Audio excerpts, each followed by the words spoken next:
L'OMS recommande que les bébés soient allaités exclusivement. Ça veut dire sans préparation pour nourrisson bien entendu, mais sans adjonction d'un biberon d'eau, sans aliments solides. Ça, c'est pour les 6 premiers mois de la vie du bébé. Et par la suite, l'OMS recommande que l'enfant soit allaité au moins jusqu'à 2 ans, en plus d'un aliment solide, d'un aliment complémentaire. AVS avec Philippe Robichon. À votre santé, quel plaisir de vous retrouver. On va parler de santé et vous allez le voir ce matin, le lait, c'est bon pour la santé. Alors si le docteur Delabeau m'écoute, il va me tirer les oreilles, mais on va parler du lait maternel avec mon invité. Elle s'appelle Carole Hervé. Bonjour et bienvenue. Bonjour, merci de me recevoir. Avec beaucoup de plaisir, vous êtes consultante en lactation IBCLC. Donc c'est une certification, c'est l'Association internationale des consultants en lactation. En quoi consiste cette certification ? Eh bien, en effet, c'est une certification internationale. Il faut aujourd'hui être professionnel de santé pour devenir IBCLC, justifier de 1000 heures de pratique clinique en allaitement, à peu près 90 heures de formation en lactation humaine, une poignée d'heures en communication aussi pour pouvoir soutenir intelligemment les mamans qui allaitent leur bébé. Et cette certification, on l'obtient pour 5 ans. Donc tous les 5 ans, il faut recertifier notre diplôme. Vous avez été recertifié récemment. Oui, voilà, je suis certifiée 3 fois.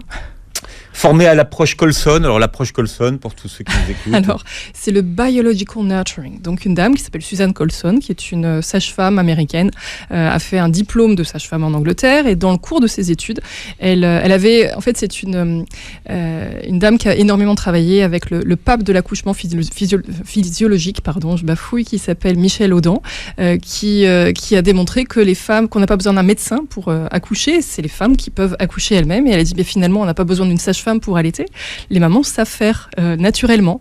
Et donc, dans le cadre de son étude, elle a observé les mamans et elle s'est rendue compte qu'il y avait toute une succession de gestes réflexes entre la maman et le bébé. Et c'est vraiment admirable, pour peu qu'on soit là pour leur donner confiance.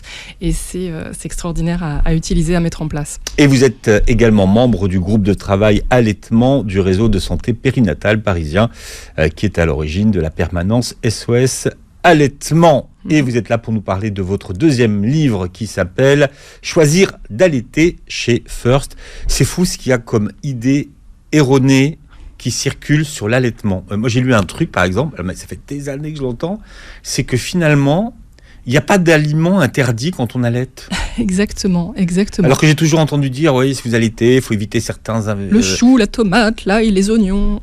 Qu'est-ce qu'on a dit récemment, les boissons gazeuses, ça m'a toujours fait rire. J'attends de voir du lait gazeux. En effet, quand une maman allaite, elle va manger des aliments de toutes les couleurs. Ça veut dire qu'il y aura des fruits, des légumes, des protéines, des acides gras. Et parfois... Mais ça n'a pas d'influence sur le goût ? Bien sûr que ça a une influence sur le goût. C'est extraordinaire. Une maman qui allaite et qui mange une banane, par exemple, au bout d'1 heure, son lait va avoir le goût de la banane.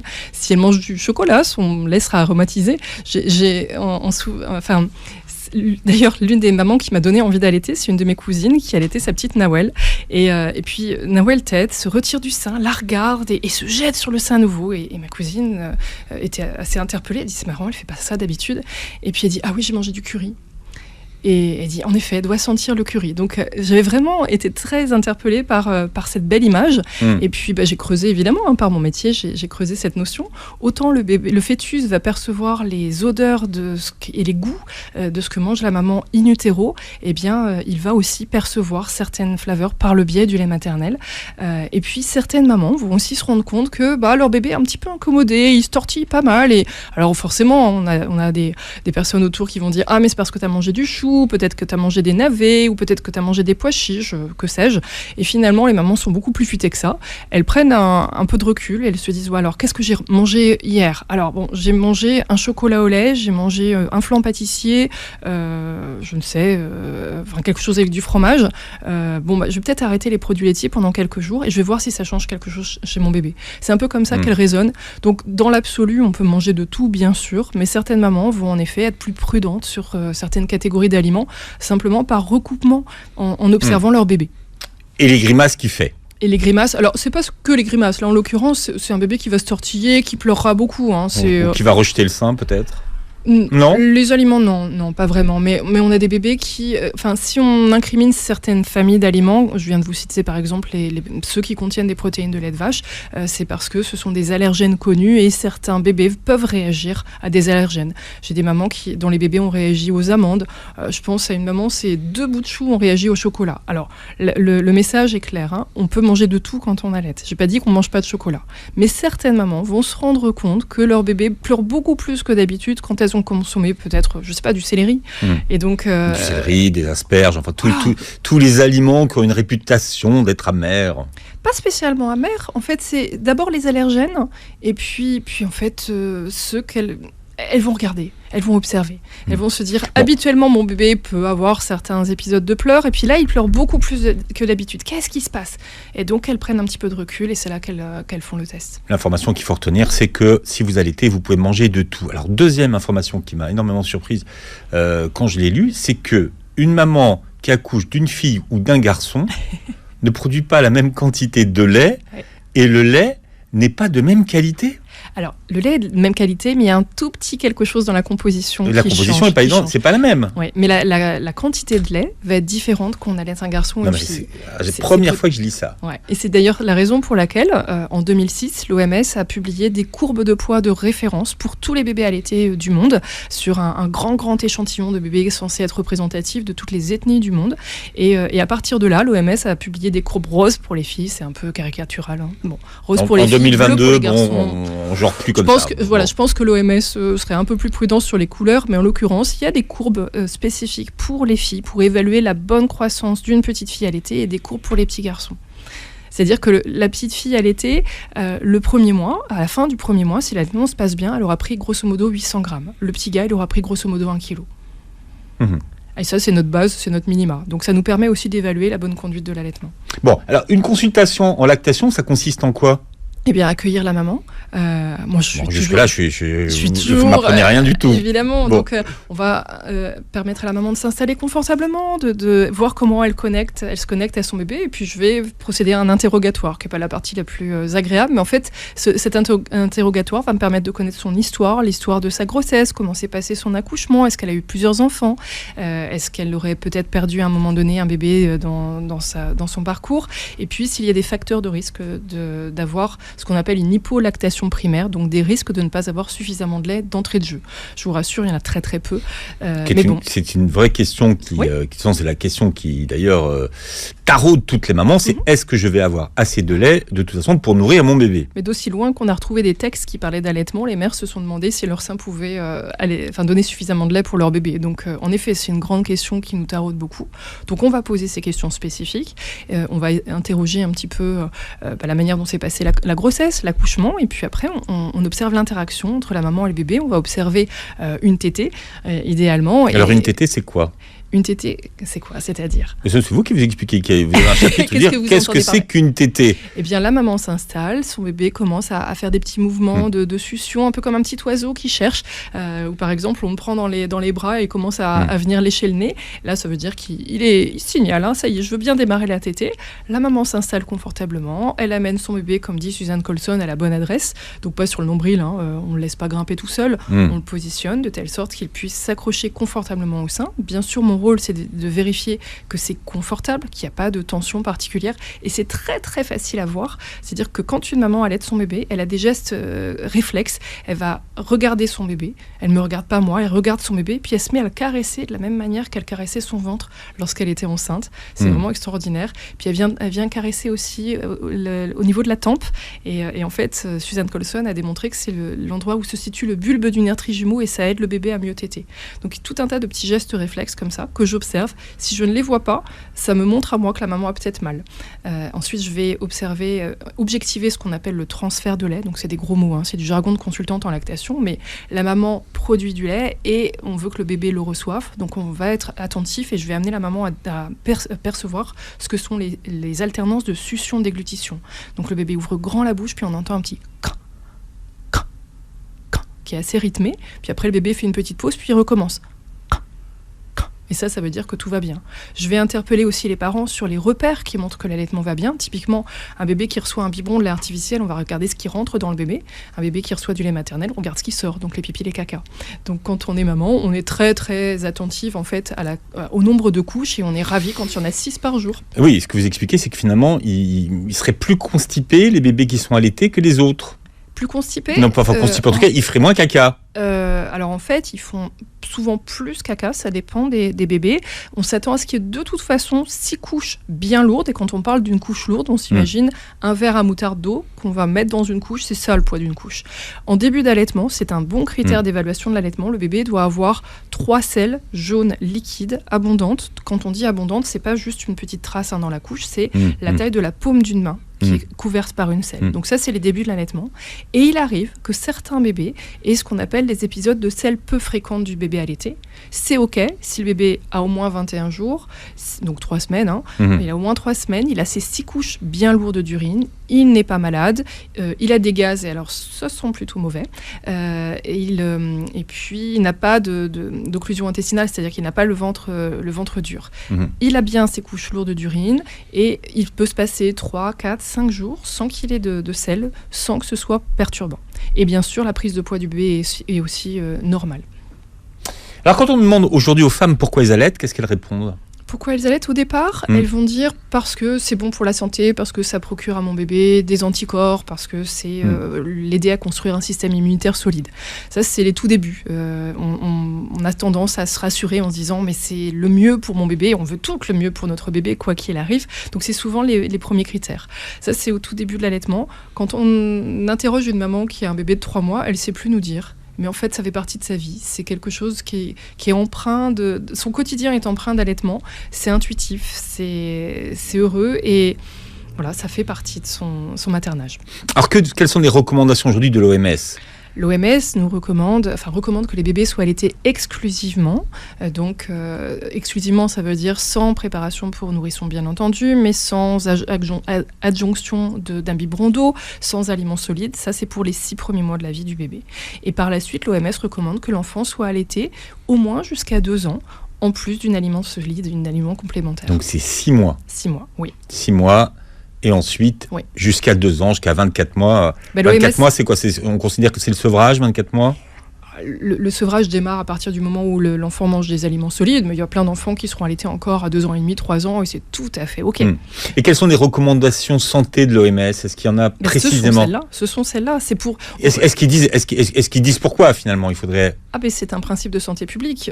C'est évident que les bébés aient une meilleure santé. Ils ont moins d'otite, ils ont moins d'asthme, ils ont moins de risque d'obésité, moins d'eczéma. Alors là, je parle en termes de facteurs de risque. Ce que l'on va remarquer, c'est que des bébés allaités peuvent avoir de l'asthme, de l'eczéma, des otites. Mais dans une population globale, les bébés allaités sont moins à risque de souffrir de ces maladies-là. Voilà, et nous parlons d'un sujet passion ce matin jusqu'à 10h avec mon invité qui s'appelle Carole Hervé. Je rappelle, Carole, que vous êtes consultante en lactation et que vous publiez Choisir d'allaiter chez First. C'est un sujet passion parce que tout le monde a son avis sur l'allaitement et que les femmes qui ont choisi d'allaiter reçoivent un nombre d'injonctions de plein de gens bienveillants qui veulent leur bien. Qui veulent leur bien, en effet, qui veulent décider pour elles. En fait, fort heureusement, en 2022, on peut décider de son corps, de ce qu'on veut faire de son corps, et libre à nous d'allaiter 3 heures, 3 jours, 3 ans. On fait réellement ce qu'on veut, mais à la moindre petite inquiétude, à la moindre petite évocation d'une forme de fatigue, les mamans vont recevoir...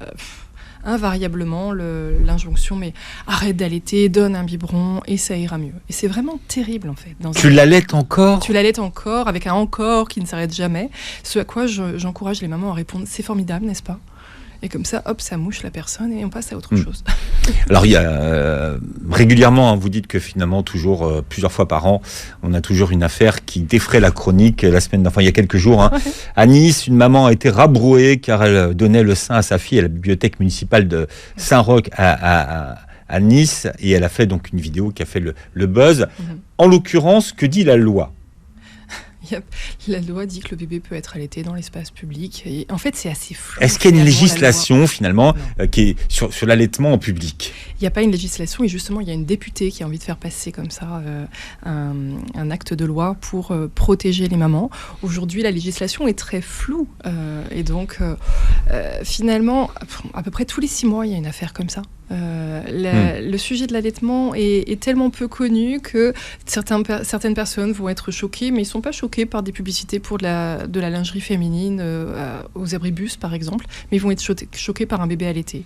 Donc c'est assez triste. On pourrait être triste de cette réaction et finalement ça met le sujet en lumière.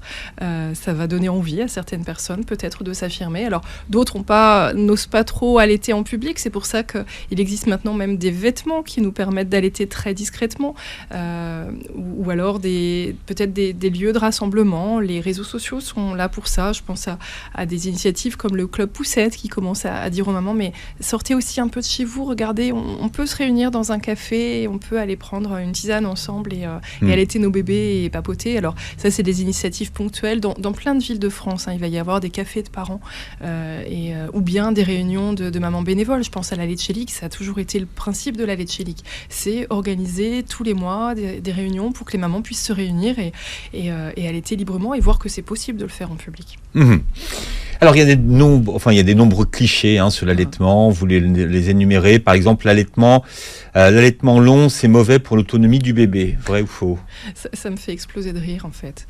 Comment se pourrait-il qu'un mode d'alimentation et de maternage prive l'enfant d'autonomie? Au contraire, l'allaitement contribue à renforcer ce socle de sécurité intérieure. Bien entendu, c'est une nutrition exceptionnelle qu'il reçoit. Et une fois que le bébé a fait son plein de maman, son plein de câlins, son plein de sécurité, je vous garantis qu'il prend son envol. Mmh. En tout cas, alors, la sempiternelle réponse, c'est bien sûr qu'à 18 ans, il n'est pas toujours allaité. Ça, c'est une évidence. Mais il y a beaucoup de bébés qui vont se détourner naturellement du sein vers 1, 2, 3, 4 ans. Il n'y a pas une dépendance, en fait. Non, il n'y a pas de dépendance. Mais non. Et on ne donne pas trop d'amour à son enfant, jamais. Bien évidemment. L'allaitement vous transformerait en tétine géante? C'est plutôt la tétine qui a été inventée pour transformer, créer une fausse maman, tout comme les doudous, non? Et alors ça, par contre, on l'entend souvent, l'allaitement serait mauvais pour votre couple et la libido. Allons bon. Alors il est vrai qu'il y a un certain climat hormonal qui suit la naissance du bébé, qui pourrait être favorisé par l'allaitement, qui amène une certaine sécheresse vaginale. Et il est vrai que avoir une sécheresse vaginale, il y a une douleur pendant les rapports sexuels, c'est pas du tout ce qui nous donne envie de reprendre une activité sexuelle épanouie. Ceci étant, une activité sexuelle, ne se limite pas qu'à la pénétration. On peut se réinventer, on peut aussi trouver des lubrifiants, donc on peut toujours trouver des alternatives. Est-ce que l'allaitement explose le couple? Bien sûr que non. Est-ce qu'un enfant allaité empêche... C'est qu'on parle toujours de la jalousie du papa, enfin voilà. De la jalousie du papa. La jalousie du papa. Alors, la maman d'ailleurs. Finalement, les papas ont l'impression d'être un peu à l'écart. Oui, il est vrai nos papas modernes ont envie de s'investir auprès de cette petite famille naissante. Eh bien, finalement, on va se rendre compte que quand ils s'investissent, quand ils ont leur rôle aussi de protecteur, leur rôle de valorisateur, eh bien, l'allaitement va se poursuivre très longtemps. Donc, une femme heureuse dans sa maternité, un couple qui va bien, c'est une sexualité qui va bien par la suite. Mmh. On parle souvent du rôle protecteur que joue l'allaitement, qui serait finalement, comment on appelle ça? J'ai le mot sur le bout de la langue. Un très bon contraceptif. Alors c'est intéressant comme question. Oui, l'allaitement dans un certain nombre, qui respecte un certain nombre de critères, est un facteur d'espacement des naissances. Il faut que le bébé ait moins de 6 mois, il faut qu'il soit allaité exclusivement, il ne faut pas qu'il dorme trop longtemps la nuit. Malheureusement, il ne faut pas qu'il y ait plus de 6 heures d'écart la entre nuit. Deux tétés. Entre deux tétés. Il ne faut pas qu'il ait une sucette dans la bouche, une tétine, et que la maman, et il faut que la maman ait attendu au moins le 56... Il faut être en dessous du 56e jour après le retour de couche. Je suis plus très sûre de cette notion-là. Mais bon, ce sont des critères qu'on appelle la méthode de l'allaitement maternel et de l'aménorrhée, la MAMA. Si besoin, je pourrais réécrire un article sur mon blog pour en reparler. Non, parce qu'on en parle souvent, ça, du rôle protecteur pendant l'allaitement. Oui, mais c'est savoir finalement quel message de prudence donner aux mamans. C'est pour ça que je vous pose la question. Il y en a qui se disent, de toute façon, j'allaite. Donc je suis tranquille pendant tout le moment de l'allaitement. Ouais. Et c'est pour ça que je voulais vérifier avec vous. Et vous faites très bien de le souligner, c'est comme ça que j'ai annoncé une maman qui est devenue une amie, que peut-être, même si elle allaitait sa troisième, elle pourrait être encore enceinte. Elle m'a dit non. Eh bien, Zalia a 6-8 mois aujourd'hui et la vie est belle, donc la petite quatrième, et pourtant la maman allaitait.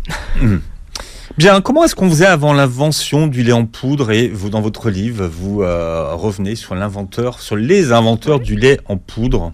Eh bien, quand la maman n'avait pas suffisamment de lait, elle faisait appel à une nourrice. Étymologiquement, les nourrices étaient des femmes qui allaitaient l'enfant d'autres familles. C'est d'ailleurs malheureusement pour sauver des bébés qui étaient placés chez des nourrices que Henri Nestlé a inventé son lait artificiel. C'est-à-dire que beaucoup de familles bourgeoises dans des grandes villes envoyaient des tout petits bouts de chou qui avaient 15 jours à la campagne chez des nourrices qui allaient allaiter les bébés sous prétexte que les villes, les grosses villes étaient insalubres. On n'avait pas le tout à l'égout, on n'avait pas la même qualité d'air et on considérait que l'air de la campagne c'était vivifiant pour les bébés. Sauf qu'il y avait un bébé sur deux qui décédait dans le parcours. Alors ça c'était les nourrices sur site et puis finalement on a fait venir, les nourrices à la campagne, puis on a fait venir des nourrices sur site. Donc certaines familles bourgeoises recrutaient des nourrices pour allaiter les bébés chez elles.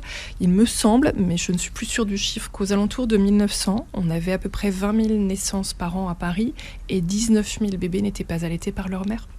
C'est fou. Et donc, on avait un taux de mortalité énorme à cette époque-là. Et c'est pour ça que le lait artificiel a été créé. Mais bon, une industrie qui veut se développer, une entreprise qui veut se développer, va faire un peu de marketing. Et puis, au départ, c'était un substitut de l'allaitement et c'est devenu plutôt prépondérant dans notre culture. Et c'est ça qu'il faut expliquer. C'est comment aujourd'hui le biberon s'est imposé comme la norme pour nourrir les tout petits. Par le truchement de quelques techniques de marketing agressives. Typiquement, on va lire partout ce terme qui me hérisse le poil, qui est de lait maternisé. Ça a été conçu de toutes pièces. Alors on n'a plus le droit. Depuis 1980. On n'a plus le droit d'utiliser ce terme-là. Ce terme-là. Mais lisez les articles. Là, justement, sur cette affaire d'une maman qui a été empêchée d'allaiter dans une bibliothèque, lisez les articles. Vous allez voir que les journalistes n'ont pas conscience de cette terminologie et de la justesse des mots et donc vont continuer de véhiculer lait maternisé. Quand on dit lait maternisé, inconsciemment, on fait croire qu'on a rendu maternelle une préparation pour nourrissons à base de lait de vache. Et ce que vous expliquez, c'est que dans le lait maternel, donc humain, il y a des choses qu'on ne peut pas remplacer, qu'on ne peut pas faire, que la technique ne peut pas reproduire. C'est absolument impossible. Typiquement, dans le lait maternel, on va retrouver de la gréline, de la leptine, qui sont des protéines qui régulent l'appétit. Autant vous dire que l'industrie agroalimentaire s'est pas cassé la tête à rajouter ça, puisque c'est pas un argument marketing, puis c'est assez difficile à reproduire. Ce qui veut dire que le lait des femmes est quelque chose de tout à fait différent, qu'on ne peut pas reproduire. En fait, il est adapté à notre progéniture, il est adapté aux petits de l'espèce humaine. Typiquement. C'est comme si on donnait du lait de femme à un veau, quoi. Voilà, on l'imaginerait pas. Ça n'aurait pas plus de sens, en fait. On l'imaginerait pas, mais l'inverse n'est pas vrai. Aujourd'hui, on considère que c'est normal. C'est fou parce qu'il y a peu de gens qui s'imaginent qu'à l'origine, c'est du lait de vache qui est fait pour un veau. Donc un tout petit cerveau et une masse de muscles énorme et le besoin de prendre de la graisse en quelques semaines, quelques mois. Le petit de l'homme n'est pas fait comme ça. Donc l'industrie agroalimentaire doit retravailler ce lait pour le rendre digeste. Et bon, les mamans qui donnent du lait artificiel, et j'en fais partie, je n'ai pas réussi à allaiter mon premier enfant, les mamans qui donnent du lait artificiel vont se rendre compte que leur bébé tolère moins bien. Le but de l'émission de ce matin, c'est pas de culpabiliser celles qui le font. On est complètement d'accord. C'est juste pour voir comment on en est arrivé là et comment c'est devenu la norme surtout. Et comment on est arrivé à construire des messages santé qui sont peut-être pas les bons messages santé. Oui, c'est ça. Oui, culpabiliser. Et je vous le dis, par manque d'informations, j'ai moi-même raté un premier allaitement. J'en suis pas fière. Mais finalement, en me renseignant depuis, je me suis rendu compte de ce qui avait pu amener ça. Donc l'idée, c'est pas de dire que toutes les femmes doivent allaiter, c'est de leur donner la bonne information. À partir du moment où si je vous dis manger trop de sucre, c'est pas bon pour la santé, je vous culpabilise pas, je vous donne une information factuelle. Si je vous dis le lait maternel et le lait adapté pour le petit de l'homme, c'est une information factuelle. On en fait ce qu'on veut derrière. Et l'OMS, donc, a fait une étude, dit que le lait artificiel, c'est comme ça qu'il s'appelle. Bon, le lait artificiel est la 5e meilleure option pour l'alimentation des enfants. Alors, ce qui veut dire que 5e. Ouais. C'est-à-dire qu'en premier Qu'est-ce qu'il y a devant, en fait? En premier lieu, le lait maternel pris au sein de la maman. Ensuite, il va y avoir le lait tiré. Ensuite, il va y avoir le lait. Alors, le lait tiré, Le pour lait tout le tiré est monde. frais. Donc, la maman a recueilli son lait soit à la main, parce que c'est un super tire-lait les mains, soit avec un tire-lait manuel ou électrique. Donc, ça, c'est du lait fraîchement recueilli. Ensuite, il va y avoir le lait qui a été préservé au réfrigérateur ou au congélateur. Le lait d'une nourrice en bonne santé. Et puis, en dernier lieu, le lait artificiel. Et ça, ce sont les recommandations de l'OMS. Oui. C'est l'OMS Ouais. qui le dit. Exactement. C'est des informations qui circulent pas, Factuelles. circulent pas beaucoup, qu'on n'a pas forcément. Non, c'est sûr. Voilà, on parle de l'allaitement ce matin avec mon invitée Carole Hervé qui publie Choisir d'allaiter chez First. Alors évidemment, le titre interpelle, mais choisir d'allaiter, c'est un choix.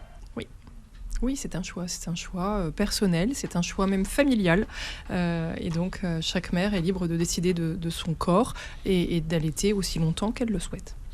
Le premier lait, c'est le colostrum. Schkoun, le colostrum. Le colostrum, c'est un concentré d'immunité. C'est le premier vaccin que reçoit le bébé à la naissance. Et d'ailleurs, certaines mamans me disent « j'ai pas allaité ». Et puis quand je creuse un petit peu, j'apprends qu'elles ont donné quelques jours de lait maternel et notamment essentiellement le colostrum. Eh bien, des études ont montré que ne serait-ce que donner du colostrum à la naissance du bébé, enfin du colostrum, pendant les premiers jours qui suivent la naissance, va avoir un impact sur la santé cardiovasculaire et il y aura moins de risque d'hypertension à l'âge adulte pour tous les bébés qui ont reçu ce colostrum. C'est vraiment un produit C'est fabuleux. l'or, on l'appelle ça comment? De l'or liquide. L'or liquide, on Ouais, appelle ça. vraiment, D'accord. il est fabuleux. On peut le stocker à partir de quand? À partir de quel moment? Alors, on peut assez rapidement, pendant la grossesse, à partir du 4e mois, il y a des mamans qui vont commencer à sentir une espèce de petite croûtelle qui se crée sur le mamelon et c'est justement du colostrum. Et certaines mamans qui sont dans un contexte où il y aurait eu une grosse difficulté à allaiter le premier bébé, où elles sont dans un contexte médical qui nous invite à la prudence, comme les mamans diabétiques, insulinodépendantes, bien pour ces mamans-là, typiquement, on va leur proposer, passer la 38e semaine d'aménorrhée, 37e, on va leur proposer d'essayer à la main de recueillir un peu de colostrum. Il n'y a pas de garantie qu'elles en aient, mais si elles en ont un petit peu, s'il y a un petit écoulement, qu'elles réussissent à le récupérer, donc elles peuvent le récupérer peut-être dans une petite cuillère, et puis ensuite avec une petite seringue, elles l'aspirent, elles mettent, bien sûr il n'y a pas d'aiguille sur la seringue, elles mettent un petit bouchon où elles mettent du cello frais autour de la petite seringue, elles mettent ça au congélateur, et si toutefois à la naissance, le bébé avait besoin de compléments de lait, parce qu'il a du mal à démarrer, eh bien on peut amener du colostrum. Alors, vous parlez un petit peu du processus de la lactation. Vous avez une image, vous dites, on compare souvent la dynamique de l'allaitement à un commerce lié à un site de fabrication de produits. Et donc, finalement, vous dites que le lait s'adapte à la demande. Exactement. Donc, pour toutes les mamans qui se demandent si elles arriveront à produire suffisamment de lait, c'est automatique, on va dire. C'est automatique. Il y a une réponse qui est assez rapide. Plus on retire du lait des seins et plus le corps de la maman va produire. C'est d'ailleurs pour ça que des mamans qui sont sensibles aux appels aux dons des lactariums vont... Alors les lactariums, pour tout le monde, très bien de le préciser, ce sont des banques de lait. De la même manière que certaines personnes vont donner leur sang pour des personnes qui ont besoin d'une opération ou d'une transfusion sanguine, eh bien des bébés prémas ou très malades ont besoin de lait maternel pour survivre. Un bébé de préma de moins de 32 semaines d'aménorrhée ne peut pas survivre s'il n'a pas reçu de lait maternel. Mais souvent, les mamans n'ont pas assez de lait pour subvenir aux besoins de ces tout-petits. Et donc, il y a des mamans qui ont plus de lait, qui vont le donner à un établissement qui est un lactarium, qui va l'analyser, le stocker et le revendre au service de néonat. Eh bien, si une maman a envie de faire un don, d'ailleurs, les lactariums sont très souvent sensibles, font souvent des appels aux dons en France. Il y a eu une crise il n'y a pas très longtemps. Oui, après le Covid, ça a été assez sévère. Donc, qui était très sévère. Assez régulièrement. On fait des appels aux dons et c'est toujours bien qu'il y ait un peu d'avance. Eh bien, la maman allaitante, elle pourvoit aux besoins de son bébé, mais elle peut très bien rajouter ce qu'on appelle des tétées fictives. Eh bien, allez, hop, mon bébé a l'habitude de téter à 9h, il a l'habitude de retéter à 11h, allez, à 10h, je fais un coup de tire-lait et comme ça, je vais obliger mon corps à produire davantage. Qu'est-ce que vous appelez la nuit de la Java? Ça c'est une nuit fort sympathique, qui n'est pas du tout sympathique à vivre pour les mamans. C'est la transition générale J2, J3 qui amène notre bébé à réclamer le sein à peu près toutes les demi-heures. C'est assez fatigant. C'est le moment où le colostrum passe au lait de transition, c'est-à-dire que le bébé a goûté à du lait et maintenant il en veut plus, il veut plus de sucre. Donc on appelle ça La nuit de la Java. Et c'est génial si on a lactose, non, c'est du sucre ou du lactose? C'est du lactose, oui. Le lactose est un sucre. J'ai appris grâce au docteur Alouche que tout ce qui terminait par ose, c'était des sucres. Disons que c'est le principal sucre du lait. Il y en a d'autres, il y a aussi le galactose. Bref, on va faire de la science ce matin. C'est bien, c'est sûr. Alors là, franchement, on se couchera moins con ce soir. Voilà. Oui, mais bon, rajouter tous les noms des sucres, c'est pas le plus intéressant. Mais la quantité de la teneur en sucre du lait en lactose va augmenter petit à petit et le bébé en veut plus surtout. C'est pas parce qu'il a faim en fait le bébé, c'est que vous expliquez, c'est parce qu'il veut plus de lactose. Il veut plus de lait tout court, il veut plus de quantité. Allez, c'est bon, on m'a proposé un buffet avec entrée, plat, salade, fromage, dessert, je veux tout ça et je veux un buffet de dessert. Et il a raison. Et plus le bébé va demander et plus le corps de la maman va réagir. Je pense à une maman qui avait des triplés et on lui a dit mais avec des triplés vous y arriverez pas. Elle a quand même allaité 7 mois. Donc c'est tout à fait possible. Alors pour tout le monde et à tous, toutes celles et tous ceux qui se posent la question, la taille des seins n'a rien à voir avec tout ça. Oui, à une toute petite exception près, la taille des seins n'a rien à voir avec ça, sauf s'ils ont vraiment pas changer de volume pendant la grossesse, des seins qui sont vraiment tout petits, qui ont un aspect de poire vide. J'invite vraiment vos auditrices à consulter un spécialiste en allaitement si vraiment elles ont des seins qui ont un grand écart. Il y a vraiment une grande distance entre les deux. L'aréole, c'est la partie foncée autour sur le sein. Si l'aréole est très disproportionnée par rapport au galbe du sein, ça vaut le coup de demander. Autour de la tétine. Du mamelon, oui. Ça vaut le coup de consulter pour s'assurer que la capacité d'allaitement est bien là. Et bien franche, mais pour le reste, la plupart des seins vont produire du lait à profit. Qu'est-ce que vous conseillez aux femmes qui ont été victimes d'un cancer du sein? Vous leur conseillez d'allaiter ou pas? S'il y a un sein fonctionnel, bien entendu, évidemment. Ce sont des questions qui se posent. Et elles sont très légitimes. Pendant le cours du traitement de la maladie, tant qu'il y a de la chimiothérapie, de la radiothérapie, malheureusement, ce sont des traitements qui sont incompatibles avec l'allaitement. Mais une fois que la maladie est passée, s'il reste un sein fonctionnel, mais allons-y. Parmi les idées reçues que vous faites sauter, et ça, je l'ai entendu plein de fois, c'est: est-ce que vous avez déjà vu un bébé se laisser mourir de faim? Ça, c'est terrible. Et moi, j'entends des professionnels de santé qui le disent. Sérieux. C'est-à-dire qu'avec beaucoup de bienveillance, les gens vont dire « mais un bébé, ça se laisse pas mourir de faim ». Or, il y a des bébés qui vont se mettre en économie d'énergie. Et on n'a pas toujours la grammaire pour les lire. On n'arrive pas à les comprendre. Et ces bébés-là méritent d'être allaités, non pas quand ils sont éveillés, mais même quand ils sont en état de somnolence, parce qu'ils vont téter par réflexe. Vous parliez tout à l'heure d'un bébé qui a faim. Eh bien, en fait, les bébés n'ont pas au départ la sensation de faim et la sensation de satiété. Et pour certains, eh bien, ils tètent, mais ils ne sont pas très efficaces. Ils ont passé 1 heure sur le sein et on croyait qu'ils avaient pris du lait. Et en réalité, ils n'ont pas fait grand-chose parce qu'ils n'en avaient pas la force, ils n'en avaient pas la capacité. Et bien, ces bébés, ils vont se mettre en économie d'énergie, puis ils vont attendre que ça passe.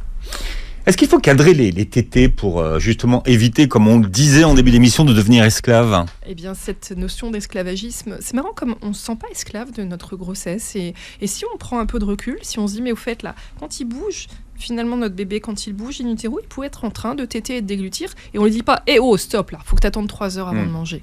Eh bien, une fois qu'il est né... Parce que c'est une idée reçue. L'idée reçue, c'est qu'un bébé, ça doit téter toutes les 3 heures. Ça, c'est des moyennes qui ont aidé peut-être certaines personnes, mais ça a perdu un grand nombre de personnes en parallèle.